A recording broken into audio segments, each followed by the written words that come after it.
తీసుకొస్తే అధ్యక్ష వెరీ విచిత్రం ఏంటంటే ఉచిత కరెంట్ ఇమ్మన్నారు. కానీ అప్పటికే స్లాబ్ రేట్ ఉంది. ఈ దేశంలో మీరు ఒకటి గుర్తుపెట్టుకోవాలి, మొట్టమొదటిసారిగా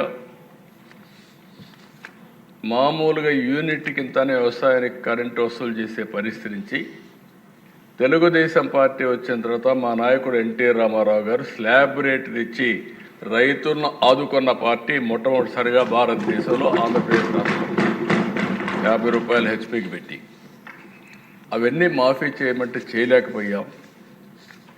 నేను చేసిన రిఫార్మ్స్ ఉపయోగించుకొని మాఫీ చేస్తామని కాంగ్రెస్ పార్టీ అధికారంలోకి వచ్చింది.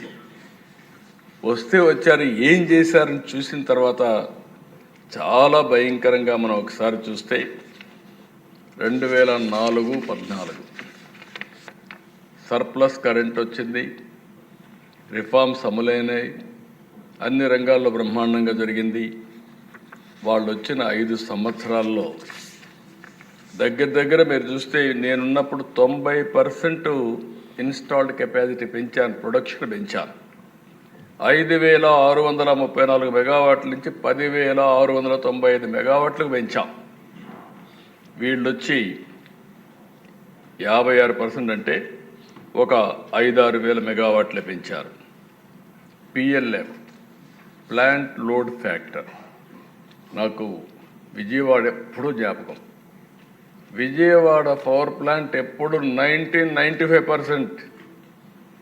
ఈవెన్ గవర్నమెంట్ ఆఫ్ ఇండియా కూడా ఏవి కూడా అంత ఎఫిషియెంట్గా పనిచేసిన సందర్భాలు లేవు. ప్రైవేట్ వాళ్ళు కూడా చేయలేదు అంత ఎఫిషియెంట్గా పనిచేస్తే. 86% పిఎల్ఎఫ్ ప్లాంట్ లోడ్ ఫ్యాక్టర్ ఉంటే కాంగ్రెస్ వస్తానే అది 78%కి తగ్గిపోయే పరిస్థితి వచ్చింది. దీనివల్ల ఇవన్నీ చూసిన తర్వాత కోల్ స్టాక్ దిశ అప్పట్లో పెద్ద ఇష్యూ. ఇది ఒక ప్లాంట్ రన్ చేయాలంటే కోల్ కావాలంటే ముందుగానే జాగ్రత్త చూసుకోవాలి. వర్షాకాలం తడుస్తుంది, తడిచినప్పుడు దాన్ని ఇది చేసుకోవాలి.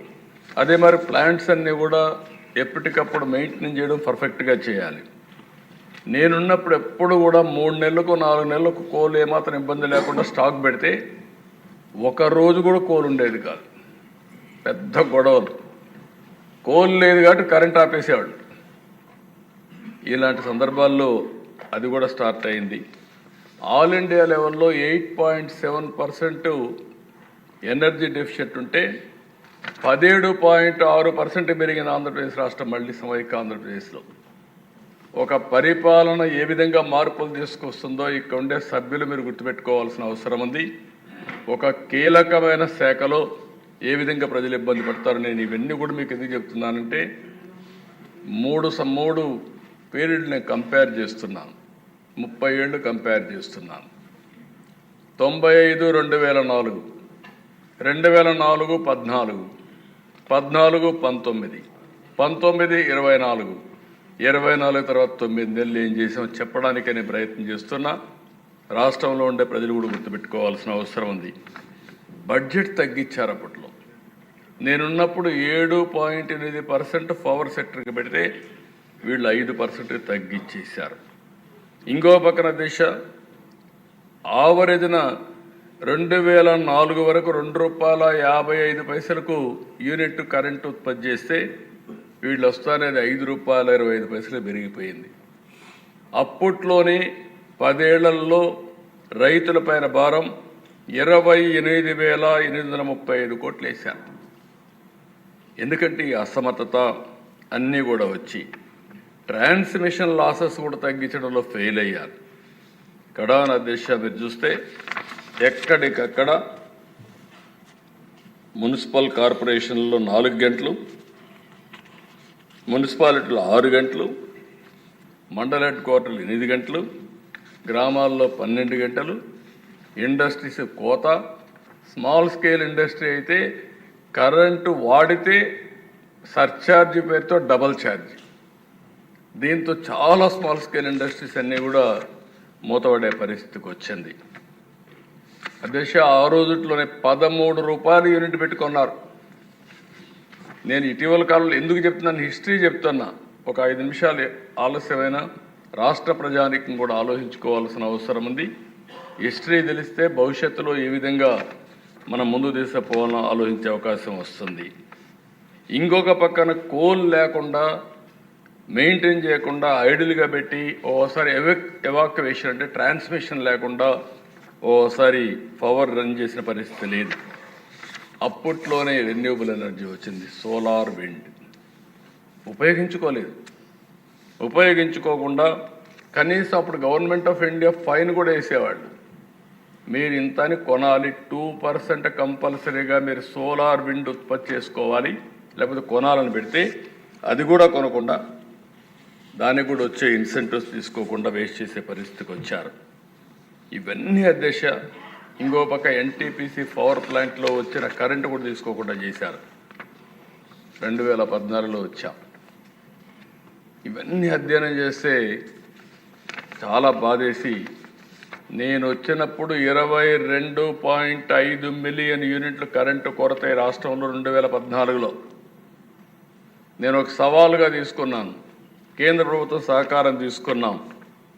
ఆ సంవత్సరం 2014 డిసెంబర్కి ఎక్కడా కరెంటు కొరత లేకుండా చేసి జనవరి 2018కి మిగులు కరెంటు సాధించిన రాష్ట్రం ఆంధ్రప్రదేశ్ రాష్ట్రం అని చెప్పి కూడా నేను తెలియజేస్తున్నాను. 39% పీక్ డిమాండ్ గ్రో అయ్యాం. 6,784 మెగావాట్ల నుంచి 9,453 మెగావాట్లు పెంచుకున్నాం. కన్జంప్షన్ కూడా 36% పెరిగింది. 40,000 మిలియన్ యూనిట్స్ ఉంటే 55,000 మిలియన్ యూనిట్స్ పెంచాం. ఇంకో పక్కన అధ్యక్ష మీరు చూస్తే per capital consumption all India level 17% పెరిగితే మనం 23% పెంచుకున్నాం. మొట్టమొదటిసారిగా సోలార్ విండ్ 7,700 మెగావాట్లు ఉత్పత్తి చేసిన ఏకైక రాష్ట్రం ఆంధ్రప్రదేశ్ రాష్ట్రం. అదే ముందు చూపు. నేను ఆ రోజు ఆలోచించాను. నేను ఆ రోజు మీటింగుల్లో కూడా మాట్లాడినప్పుడు చెప్పేవాడిని, భవిష్యత్తులో గణనీయంగా సోలార్ ఎనర్జీ రేట్లు తగ్గుతాయి. 5 సంవత్సరాలు 14-19 కరెంటు ఛార్జీలు పెంచకుండా సమర్థవంతమైన విధానాల ద్వారా ఎవ్వరికి కరెంటు కావాలని ఇబ్బంది లేకుండా కరెంట్ అందించిన ఏకైక ప్రభుత్వం ఈ ప్రభుత్వం. నేను ఒకసారి ఇదే మరి రెన్యూబుల్ ఎనర్జీ మీటింగ్ పెడితే ఆ రోజు నేను మాట్లాడుతూ పీయూష్ గోయల్ గారు మంత్రి, నేను ఆ రోజు అనౌన్స్ చేశాను, భవిష్యత్తులో ₹50 నుంచి ₹2 లోపల సోలార్ ఎనర్జీ వస్తుందని చెప్పి 6 అనౌన్స్ చేశాను. ఇప్పుడు ₹2.40 50 పైసలకు వచ్చే పరిస్థితి వస్తూ ఉంది.